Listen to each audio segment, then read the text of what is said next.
Hey, farm girl. Perhaps my 5th grade self is trying to tell me to find a new way to fly.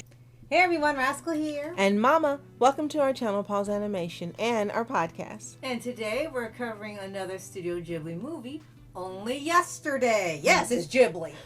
Now, this movie goes for a very slice of life vibe, and it shows the slow life, and yes, we do mean slow, of Taeko Okajima, who looks back on her own life when she was a kid, wondering if her life was better or more exciting back then than it is today.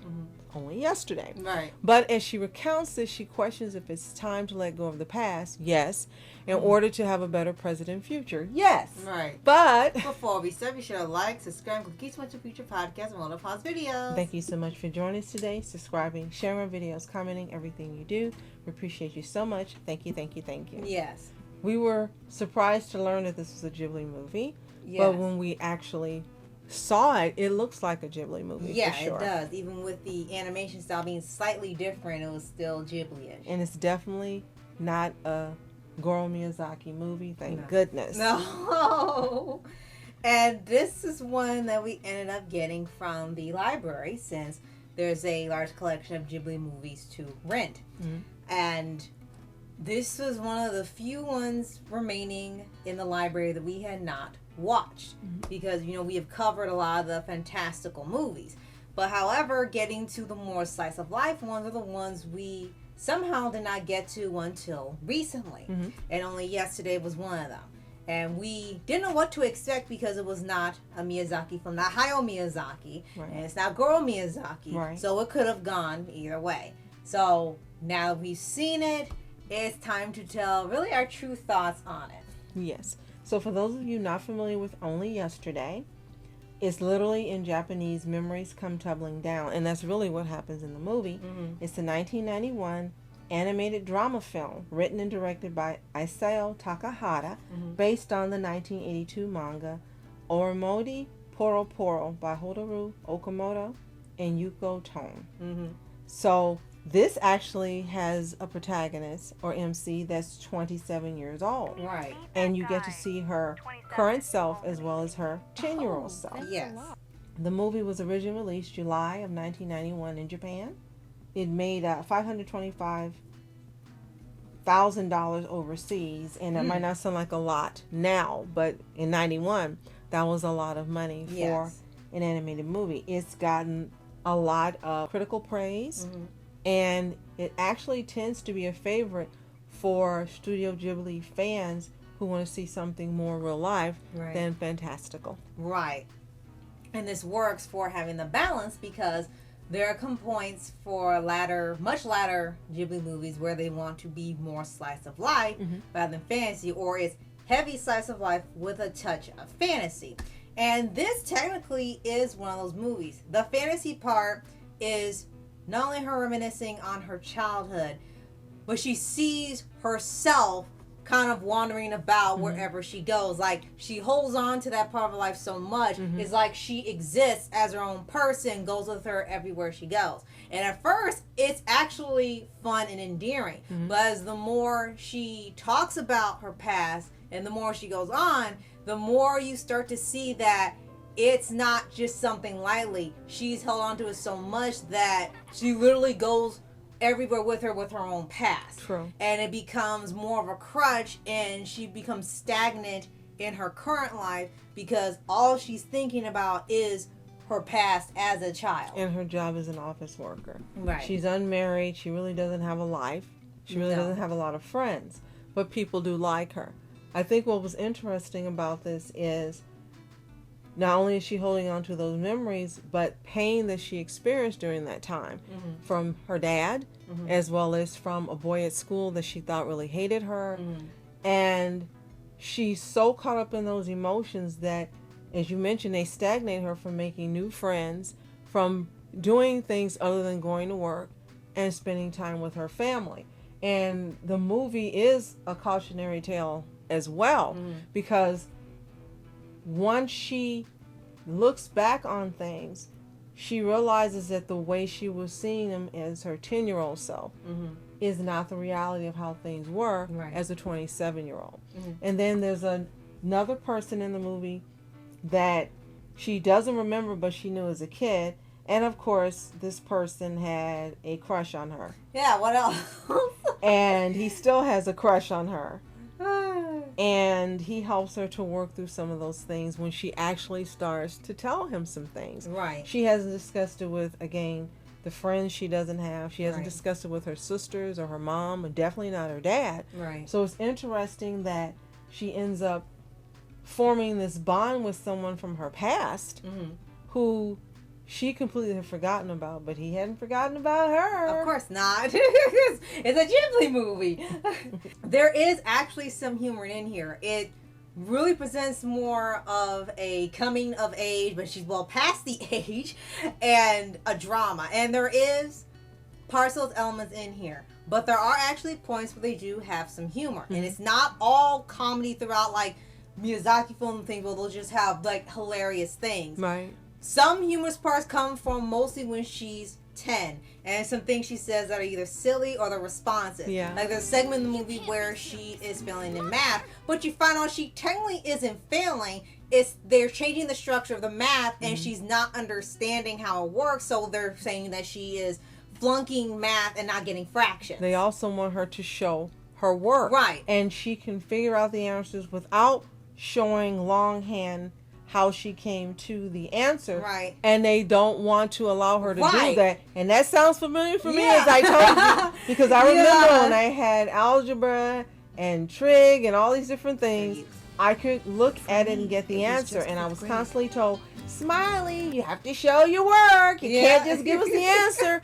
And another thing that comes through it here is that she has to show the work true to life, just like they want the answer. Right. And she doesn't, they tell her it's wrong. And she's confused, and Yeah. I'm with her on that. Yeah, because when she does it, she's like, how can you divide a fraction? It's already a fraction. And it's like, yeah, that's a good point. And she has two older sisters when she's in the past, and the mom tells one of them to tutor her to see she can help her get better. Right. And she said, okay, first, tell me your times tables. And she responded, I don't have to prove anything to you. That was probably the funniest part of the whole movie, was that, like, yeah, you kind of see what she's saying now. I'm glad you brought up the sisters, because the person who picked her up at the airport that still had a crush on her is actually her brother-in-law. One of her sisters' husband is her brother-in-law's second cousin, Toshio. Okay. And she doesn't remember him, but he remembers her.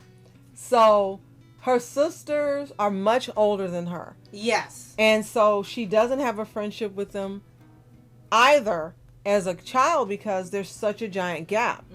But it looks like as she became an adult, she got closer to them and she formed relationships with them. Right. But when you see her 10-year-old self, oh no, she wasn't having that stuff from her sisters. No. And they treated her like she was their kid.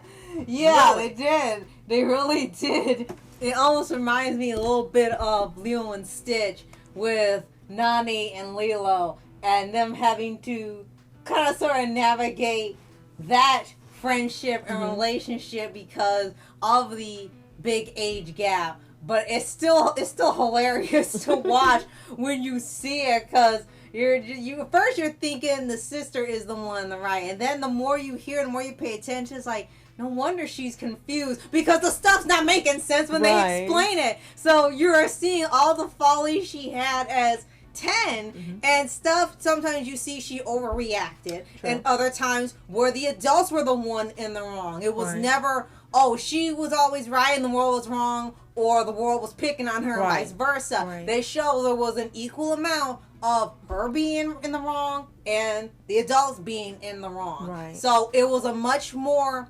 understandable and realistic approach, rather than what Disney tells you, oh, you're perfect the way you are. You have the power within you. It's none of that crap. And you also have to remember, again, in her past, she's remembering the 10-year-old her. Her sisters are way older than her.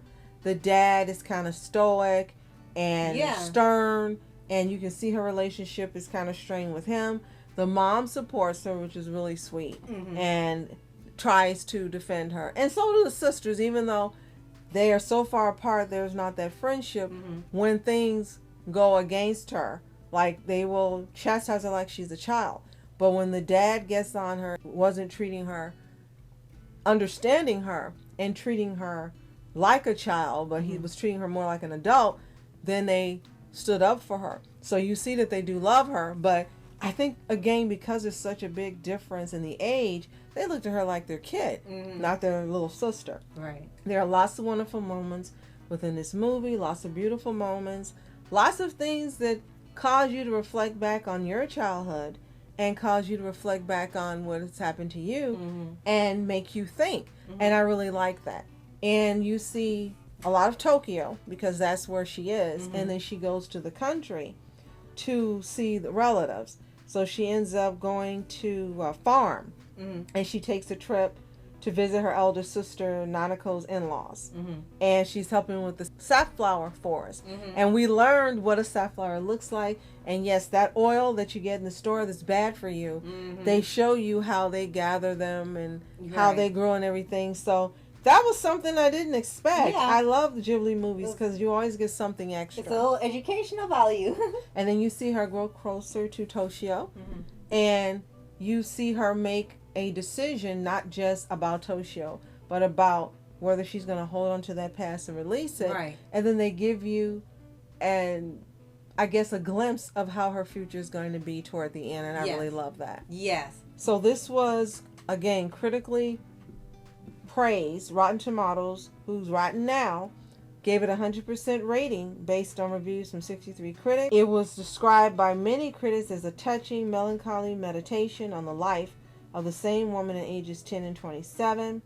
And they said, based on the manga, it seems to grow in impact too, as the adult Taeko comes to a richer understanding of what she wants and how she wants to live. And I think that's a great way of seeing it.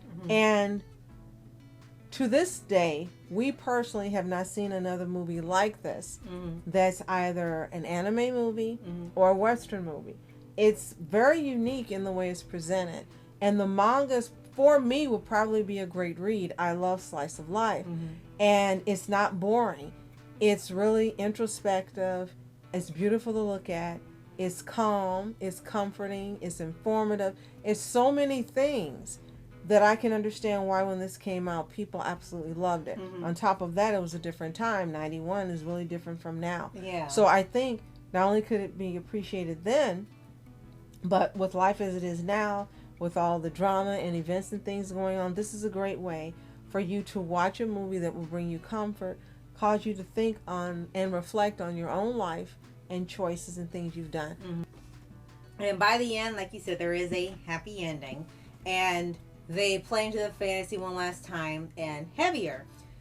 And I would like to say that I wish that was actually a little more part of the movie when they're doing the reminiscing part. Like the kids all coming at the end to push her towards going towards the future. Like all her childhood friends are cheering her on. And I wish they had more interaction like that in the rest of the movie before she flashbacks, because they always make it seem like they're actually there, and you gotta remember they're not. Yes. Because they're all younger. And they're at time like, oh, they're cheering her on, and they're cheering her on when she's leaving on the train and everything, and it's hilarious. And then someone trips over one of the kids. They aren't there. It's hilarious. Right. And that would be when the strongest point of the fantasy comes in. It's literally just really in her mind reminiscing, but it's still effective. It doesn't feel like it doesn't fit in. Absolutely. So it received 2 awards back in 1991 and 92. 91, it won the 15th Japan Academy Prize Popularity Award, and 92, the 9th annual Golden Gross Award for excellence. Didn't know that was an award either. And I'm really grateful that we got to watch this movie and learn more about it. So we'll quickly go through just the main cast of characters. The English VA cast. Taeko Okajima at age 10 was voiced by Alison Fernandez, and as an adult by Daisley Ridley. What? Toshio was voiced by Dev Patel. No And I was way. really surprised by that. Sugunako, Tani, her classmates, Aiko, Toko, Ri, Su, Shuji, Hiroda. We had Stephanie Shea, Jaden Betts, Janella Thielman, Hope Levy, Ava Akers, Madeline Rose Yen. And then her family, Mom was voiced by Gray Delisle. father was voiced by Matthew Young King, and her sisters were voiced by Laura Bailey, Ashley Eckstein, and her grandmother was voiced by Mona Marshall. Tara Strong appears as one of her farm relatives, Naiko. And you've got a few more, but those are the main ones we want to mention. If you have never seen Only Yesterday, you should have watched this yesterday like us. It's really great. We also watched when Marnie was there, which you've probably seen podcast come out. And it's got that same vibe, except for, as we mentioned in that podcast, when Marnie was there, does have more fantasy otherworld element. Right. You should watch Only Yesterday. If you haven't seen it, you're missing out. That being said, if you've seen Only Yesterday, either when it originally released in the theater, or you've seen it on DVD, or through Disney, Hulu, when they still had it, let us know in the comments. What did you think of it? Did you find it a joy to watch, a comfort movie, beautiful to look at, or for you, was it possibly boring and too slice of life? Let us know what you think. If you haven't seen it, again, you can get it on DVD, or you can go to HBO now, who has the licenses for the Ghibli movies. Give it a watch, come back and tell us what you think. And if you haven't already, subscribe for updates and movie reviews for your anime series, anime shows, and all things animation. Absolutely. As always, you are special. And thank you. Thank you so much for watching. I'm Rascal Entertainment. And I'm Mom Entertainment. Have a toontastic day. Peace.